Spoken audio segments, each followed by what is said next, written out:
Hello everyone, and welcome back to the Magelord Saga. Sort of. This isn't an actual Magelord Saga episode, it's just kind of an in-between episode because in episode 3 I was talking about how I'm going to be working on this battle zone.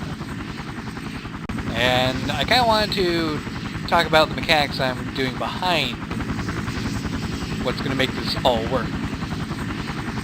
Like how are we going to make it a sort of actual game with, you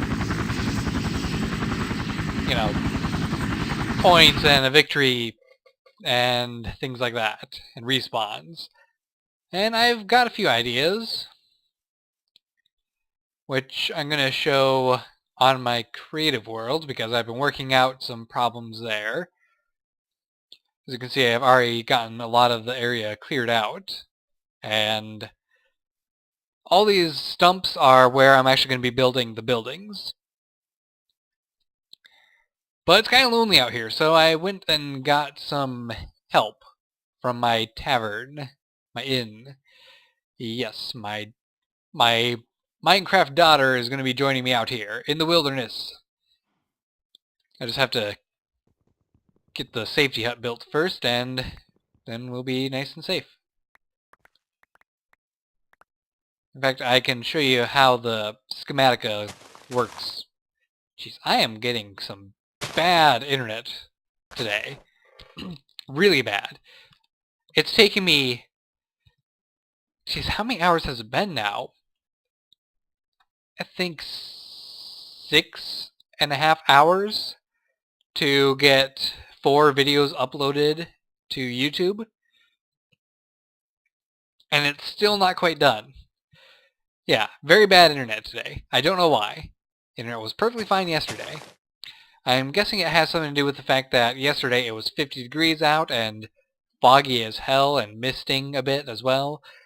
And today it is 15 degrees out, so everything's kind of got a slight ice coating on it. Now, I don't have to worry about monsters right now because I encountered another weird bug. And I don't know what it was. But I was being attacked by a zombie, and it exploded. And 10 seconds later, the server crashed. And I'm guessing it was 10 seconds later because... and not instantly, because of my internet being all weird. But I turned off the mobs, and that seemed to fix it. And after I logged back on, about 10 seconds after I was logged on, a moonstone landed nearby. So I'm guessing a moonstone hit him, or my flim-flam armor did something that caused it to bug out. Anyway, enough of that. I need my camping shack. Down one.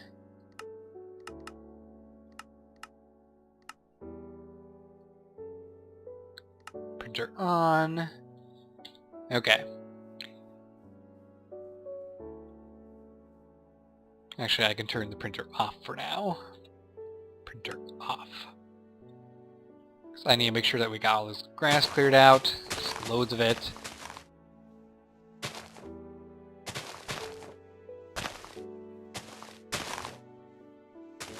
Come on. So, while I'm doing this, I'm gonna cut away, and we're gonna take a look at how this is gonna work with the respawn stuff. So, let's cut away now, and I'll keep working on this off camera. So, welcome to one of my test worlds, which is where I'm testing the respawn system of the PvP area. Behind me is what I'm calling the respawn room. Yes, it's a little bit big. We'll get to that in a moment. But in front of me is all the circuitry laid out. So we have a basic room, which you can walk into. There's a button, there's a bed. Basically, you sleep here, you die, you respawn, you push the button, and you respawn in the map. And now here is all the wiring which makes it work. Not as compact as I would like it to be, but this is the laid out version, so of course it's not going to be as compact. So let's head over inside and we will push the button. Now when you push the button, this is a door, it closes, you're meant to be locked in completely. I have this broken so I can just get in and out, no problem. And when that closes, the respawn button room opens. And it's taken care of with this little invert cell, which would just invert the signal. So, you go in here, you push the button, you respawn wherever it tells you to. There we go. I respawned at the orange point, which you can see is right there. Now the way I have this part working is there is a signal rotating around these 8 different colored signals, which allows me to get 8 different colored points. You can pretty much go up to 15. Not 16, because you need one of the points to be over here. So this works by the signal goes around and it turns on the signal for one of these AND gates, which fulfills one of the things. And the button in here travels to this state cell, which I have the state cell in use because when you push the button, it keeps the signal on for a little while. The state cell will hold that signal in place, and after a moment, after the signal is off, it'll say okay, sending the signal, and it'll give a short burst rather than a long drawn-out burst. Which, with a long drawn-out burst, it tends to make it so you respawn in multiple different points. So you teleport around the area before you are fully respawned. I use this to cut that out. So, it goes through that and into the white signal, which will activate on every single one of these, but it will only teleport you to one of these areas based on whichever signal is currently active in this cycle. So if I wait for a moment and push the button again, activate on pink. So completely randomized, and you as the player will not be able to see where the signal currently is at because you will be inside an enclosed room. So if we head back in here, I have pushed the button 3 times now. The door is now open. I have it set up to a life system. So right now, when you push the button, you're locked into the game, you have 3 lives, you push this thing 3 times, basically you die 3 times, and then you have nothing else to do. You are gone, out of the game. The way I have that working is we have a counter over here. Now the counter, whenever a signal is active, it goes into this positive side, which causes the counter to count upwards. When it's all the way up, it sends the inversion signal to close the door to the spawn room and open the door so you can exit the game. And this wire right here is just a wire connected to the button inside the spawn room. So when you push that button, let me just see, do I need to worry about, I think I can just put a button right next to it. So when you push the button, it resets, locking you into the game and restarting your life points. So yeah, that's the wiring. It's somewhat complex, but honestly it's a lot more simple than what you would have to do to make this work with just redstone alone. I mean, my god, this would be difficult. I don't even know how I would do this with redstone alone. Like, I have no idea how to make a state cell or a counter. So that's the wiring. Let's move on to this big cube. This is more of a finalized version of what the room would look like. It's got the lock-in door, which I currently have a thing busted next to it so I can get into here. It's not decorated. I don't really feel like I'm going to decorate it until I actually get the stuff in here. It's got a button, and it's got an ME terminal in the wall. I will explain that in a moment. But it works just the same. You push the button, sends you to a respawn point, and you're in the game. So, the wiring behind all this. It went from being that spread out stuff to fitting inside this gigantic cube. And it might not be the prettiest looking structure, but this is how I got it working. Over here we have the cycle randomizer, I suppose you can call it, connected to the bundled cable, which is also connected to here. And I am really glad that there's these framed bundled cables because they make things a little bit easier to do inside of tight areas. So the bundled cable goes into here, and all the wiring is set up right here. I know, it's a little bit crap looking.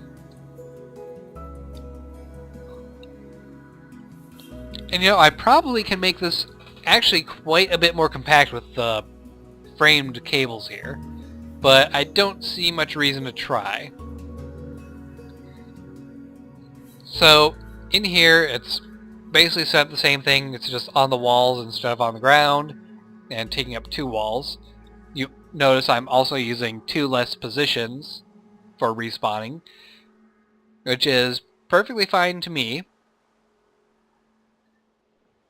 because with how many people are on my server right now, I don't think that we're going to have much use to have huge amounts of respawn areas, so 6 is good enough. 4 probably would work just as well, but I want there to be, you know, a better variety than the 4 locations over and over again. 6 locations is kind of repetitive too, but you're more likely to get into a different spot than with 4. So the biggest change between the 2 setups is this part here. The command blocks are set up in an alternating pattern. This is because when I had them all lined up to next to each other, they were getting the signal from the block next to them, causing you to go to the exact same spot no matter where you ended up. So I had a command block here, here, and here. If this one was active, you'd pretty much always go to this one. If this one was active, you'd pretty much always go to this one. And if this one was active, you'd pretty much always go to this one.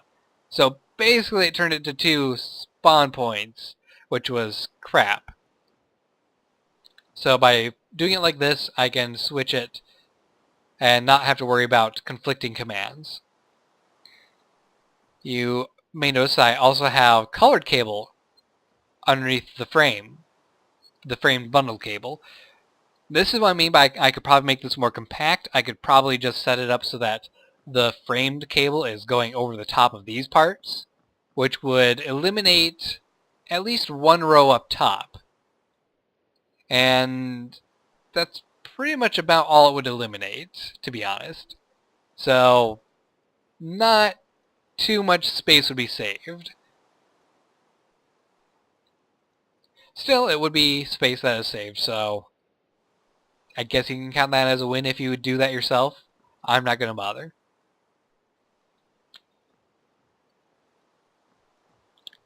And like the version we had before, we have a counter here, but this one is slightly different. With this one, when you hit the thing, it counts upwards again, but instead of going directly to the doors, it goes to this inverter, which is connected to these wireless transmitters, and that sends to the receivers. It's just a way to use a little less wiring, even if that's not entirely important.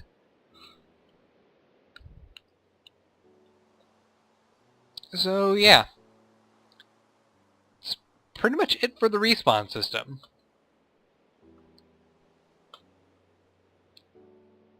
And it does work the same, just to prove it to you. So, what's the deal with the EMP Terminal? Well, I was trying to think of what would be a good way to make it so that you can have weapons in here without filling the entire room full of crates and stuff, and doing it for each individual room. And, of course, the best option would be applied energistics, and the computer gives everyone access to the same inventory without having to fill each individual room with different chests full of items. So you click on here, and I have all the different weapons in here that I can choose between. And you might notice there is 2,147,483,647 of everything. That's because Applied Energistics actually has a creative cell, which gives you infinite items. So if I take this Barrett 50 cal, there's still 2,147,000,000, etc., different Barrett 50 cals. So no need to worry about taking everything. Now, while this makes it so that anyone can take as many weapons as they want, that isn't feasibly a good strategy because you're just going to have a bunch of weapons and probably not going to get to use them all.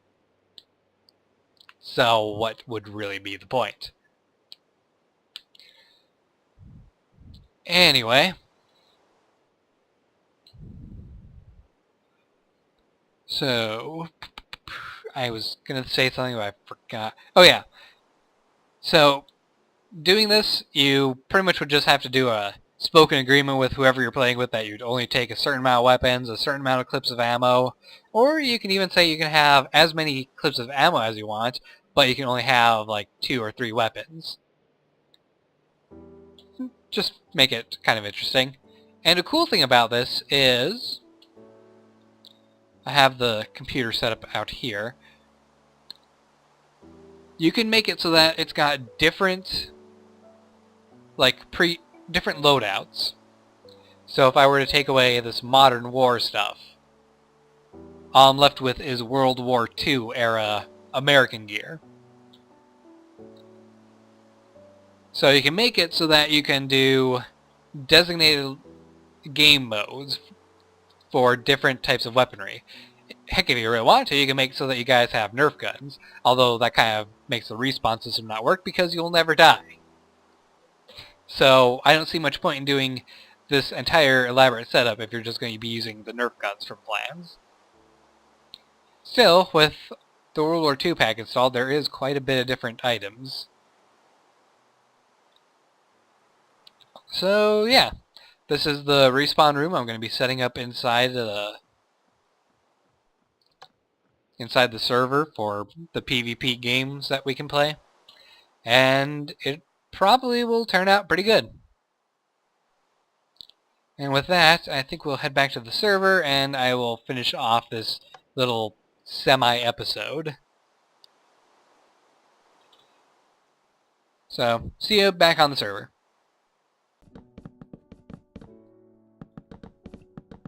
Hello, sheep. Alright, so that should have covered the respawn system that I have come up with. And I'm going to need to spawn that in because I chopped it with my lumber axe from this side and it kind of destroyed it completely, and I'm all the way out here in the middle of nowhere with no way of getting any more pink wool to make a new one. So yeah, I'll just spawn that in.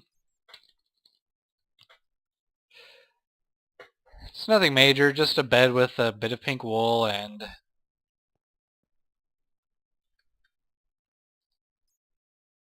And then plays it automatically. Kind of weird. So yeah, this didn't take long at all to set up. There we go. Nice little safety hut. And I just turn this off, hide this. I do have some dirt to fill in here. It wants grass, but I don't have grass. So yeah, I'll just put dirt in there and it'll be fine. And here's the daughter. Although it's the middle of the night, so I don't want to spawn her yet because she probably will teleport home. Yes, I have spawned in a few items. There you go. There's the daughter, decked out in mithril armor.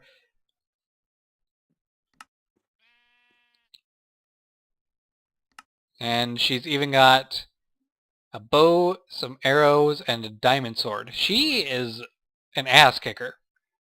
She really is. She will tear through a crowd of mobs. Which is another reason I kind of want her out here, because it gives me a person to defend me. But yeah, I'm gonna end this little episode here, so hope you guys have enjoyed.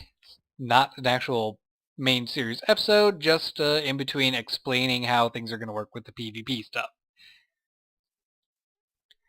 And as for the buildings, they will be damaged in the fighting, so any repairs that are going to be done to the buildings is going to be all done in creative mode, because that's just the most efficient way of doing it. And yeah, it's just a for fun thing anyway, so it shouldn't matter too much. So take care, guys. I will see you in the next episode of a Magelord Saga, whenever that is. Take care, and goodbye. Off we go.